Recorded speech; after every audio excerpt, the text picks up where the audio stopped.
Welcome to the Ty and Dig Experience. I'm Ty. I'm Dig. Before we get into our next experience, I want to invite you to hit that subscribe button and ring that notification bell so you never miss an experience. That being said, Dig, tell us about our next experience. Our next experience, ladies and gentlemen, 3 facts. Here we go. Fact number 1. This artist actually uses a DJ that is also a singer. Okay. Okay. Fact number 2. This artist has been around since 1990. 1990, okay. Fact number 3. When this artist graduated high school, he pissed on his diploma. That's a really random fact. Very true fact. I have no idea. Kid Rock. Kid Rock, all right. Kid Rock. It was Kid Rock. Kid Rock, and he literally says it in one of his songs, said, F high school, pissed on my diploma. And then I actually watched this VH1 special or something of like the most outrageous things rock stars have done or something like that. And that was on the list. Wow. Okay. You know, he literally at graduation ceremony dropped his diploma and pissed on it on stage. Wow. Yes. That's yes. amazing. And I didn't know that he's been active since 1990. Yeah. I mean, he really didn't come around or become real popular until 97. Yeah. Ish, somewhere in there. But I think he tried to be a rapper. Okay. And it didn't work out. So then he decided to do like rap rock because that was kind of starting to become a thing. Welcome to 2000. Yeah, and that's what's worked out for him since. But then lately he's started doing more country-ish stuff. Yeah. And that's what we're actually going to get into. Good segue. Okay. Is one of his more country-sounding songs. Okay.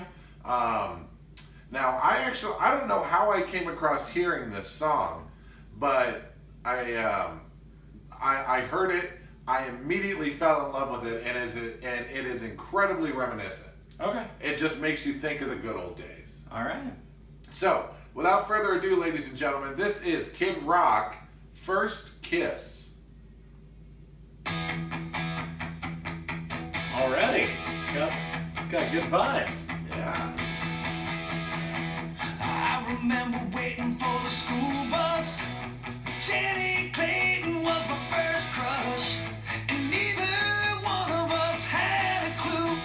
You can tell by this time he's gotten a lot of vocal lessons. Yeah. In Ocean, it was my first truck. Rusted, rough, and kind of beat up. But when she jumped in, it felt brand new. This is awesome. I love the vibe of this. Yeah, isn't it cool? Just wait till the chorus hits. I would never guess this was Kid Rock. I know, right?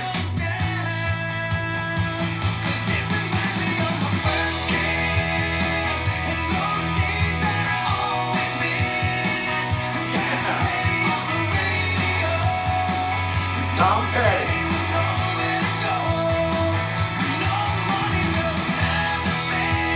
I love that line. Nobody's just time to spend.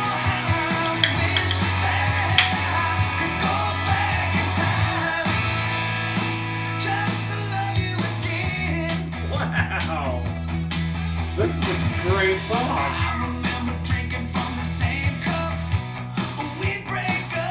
It's just going to take you back to like high school. Which album did this come on with? It comes off of First Kiss. Is the name of the album. The newer? Yeah. Yeah, about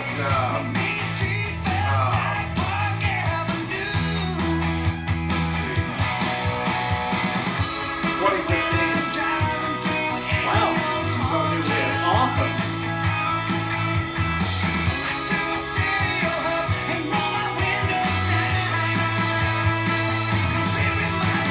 First kiss, and those times I always miss.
great jam, man. Wow. Isn't that... That's one of the best ones we've done, I think. This is... And like I said, isn't it like, you know, like incredibly reminiscent? Yeah. I mean, it really just makes you think of high school, in my opinion, you know? I mean, no matter how old you are, you know, I mean, everyone can kind of remember those times of just driving around with your girlfriend in the truck, you know, or your car or whatever, cranking up some tunes, you know, and rocking out with your friends. Having that first love and having that first kiss with your first love. It was, you know, but then like you end up kind of going, but you know, the song kind of talks about him just driving through a small town, even though he grew up in Detroit. Yeah. You know, kind of just thinking about growing up in a small town. And then, you know, it reminds you a whole lot of like maybe your town that you grew up in, if you grew up in a small town, and it just floods back all of those memories of having, you know, like I said, partying with your friends, having your first love sitting next to you, you know, cranking tunes, stuff like that. It's a very reminiscent song, and like you said, it's got an awesome vibe to it. Yeah, that was very cool. Yeah. Yeah. It's one of my favorite songs. I really like this one. So I mean, on a scale, a Dig McCaffrey rating scale, you know, I mean, this one, you know, kind of hit a lot of the things that I really like, which is, you know, it had some really good harmonies in there. Yeah, man. You know, I mean, you could tell that Kid Rock was putting in that emotion, singing this song. So I mean, really, you know, showcased his ability as a singer too. I know, and like I said, you can definitely tell that he has had lessons. It's a big difference between this and his early stuff. Yes, like you know, day and night difference. One of his first attempts at actually singing in like a, you know, it was Only God Knows Why. Saturated in auto-tune. Oh my God, majorly auto-tuned. And I was actually just listening to it on the way over here. That was the year of Cher with Believe. Yeah. And then Kid Rock put Only God Knows Why out. Two completely separate genres of music, except the producers have the same thing in mind. It's like, we are going to popularize auto-tune. And you want to know what? It worked. Auto-tuned the crap out of it. Yeah. And then, you know, but then he came out with Picture with Sheryl Crow, which became incredibly popular. Too popular. A little too popular, yes. It was very overplayed, I will agree. You'll still hear it at every karaoke night that you go to. And I mean, it doesn't take away the fact that it's still a great song. But yeah, it was majorly overplayed, and like you said, it's usually like a guy and girl's go-to song at every karaoke joint you go to. Yeah. But this one just, you know, kind of makes you bounce. And like I said, I mean, I remember the first time that I heard it and I listened to it and I fell in love with it. It made me start reminiscing about like our high school days. Yeah. You know, me and you know, driving to the local mall, going to bowl and you know, cranking Queen or Garth Brooks or whoever we were listening to at the time. You know, having that first girlfriend and getting like your real first kiss and stuff like that. It was just, and that's what made me love it. So, it's great. Like I said, it hit a lot of the right spots for me. Some of the lyrics, though, just kind of, you know, I mean, they fit very well, but some of them just kind of didn't really make too much sense. And I thought that maybe it could have been changed to maybe something different. But I'd have to say probably this one, I'd have to give it a solid 7. Yeah. This one was a great tune. And like you said, I mean, it really showcases Kid Rock's singing abilities from the time of Only God Knows Why to here. I mean, there is a major difference. He really did a great job. I mean, I really didn't hear like any auto-tune really at all in this whole song. Right. Now that doesn't mean that they didn't use it, but I mean it was probably it's an industry standard to like put a little bit on, except it wasn't saturated by any stretch. Like, I mean, like he might have been like just like a hair off, so they auto-tuned it just a little bit just to get it up to that right pitch. Yep. But so good. Solid 7 on this one. Sorry, Michael Bolton. You win. Come on, Michael Bolton, though. I mean, man. I shouldn't be apologizing to Michael Bolton. Be sorry, Kid Rock.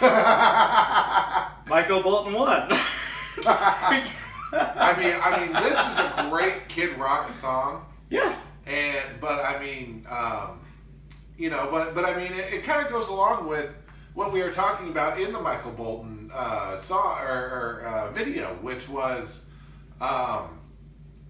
how artists kind of try new things, Absolutely. and kind of switch genres. I mean, Kid Rock was known for being a rap rocker, and that's how he got his big hit. Hootie and the Blowfish was known as being a rocker as well, and then switched over to the country genre.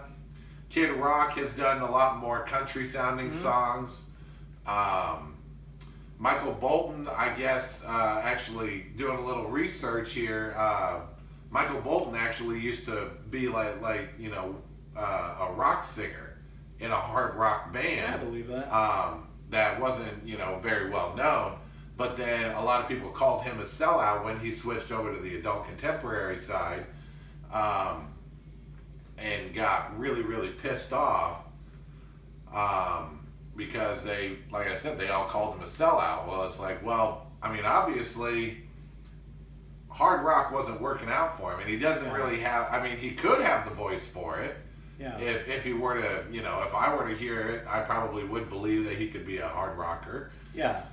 But I mean, being a contemporary artist and the power in his voice just, worked much better as an adult contemporary artist. Yeah. So. Man, I hate that term sellout. I hate it so much. I do too. It's like, artists are the only people in the world that people are not okay with making money. Like, it's the weirdest thing. It's like, if you're a hard rock singer and you're in a hard rock band that's not going anywhere, and then somebody offers you anything to like change your genre subtly, like you talk to anybody who's like a gas station clerk, and if all of a sudden they're offered a job as a banker and they're going to pay them 4 times more, like nobody thinks twice about them switching career it's paths. like, that's a great idea. Why wouldn't you do that? But then with artists, it's like you make a genre jump. It's not even a career change. It's not like, we're not even talking about a football player going to baseball or baseball to basketball. We're not even talking about switching instruments or sports or anything like that. It's a genre jump. And then all of a sudden the world ends, and it's like, what is that? Sometimes I believe that you have to do something that's popular, unfortunately, at that time to kind of get your name out there. Yeah. Before you can do what you really love. Right. I think even though Corey Taylor, from Slipknot, loves doing Slipknot stuff. Oh, for sure. I think that Corey Taylor really, really likes doing the stuff that Stone Sour does. Just a bit more, a lot more mellow than what Slipknot is. Yeah. And it really showcases his vocal work, where he can't really do that with Slipknot because that's not really the Slipknot sound. Yeah. It's really it's really abstract, but I mean, like, anybody who's like attached to a label or anybody that has like notoriety attached to their name, like, their work is like a different degree of stressful that like most people don't recognize. It's like the people who are getting paid like 6 figures, like, they live incredibly stressful lives, and they've had to make incredible compromises. Like, I mean, absolutely. It's the kind of thing where it's like, this is the epitome of choosing career over family. This is the epitome of choosing being on the road versus having any type of stable relationship with people outside of your coworkers. Like, and speaking of that, there is a song that we are going to be reviewing here that's going to be coming out in the following weeks. Yeah. That kind of showcases exactly what you said. Cool. So yeah, it's fascinating stuff. It is. It really is. And it kind of there's a small line in one of the lyrics that showcases exactly what you're talking about there. And so make sure you look out for that one too. So absolutely. But yeah, solid 7 on this one, guys. It's a good 7. One. This is a great song. This is one of my favorite ones that I think that we've done. Yeah, it's a good one. It's really cool. Sweet. Well, you got anything else for us today, man? Well, according to my non-existent watch there, Todd, we are all out of time. All right, well, ladies and gents, if you absolutely love today's video, make sure you hit that like button. And you know what? If you absolutely hated today's video, well, you. Thank you guys so much for tuning in to today's episode of the Tie and Dig Experience.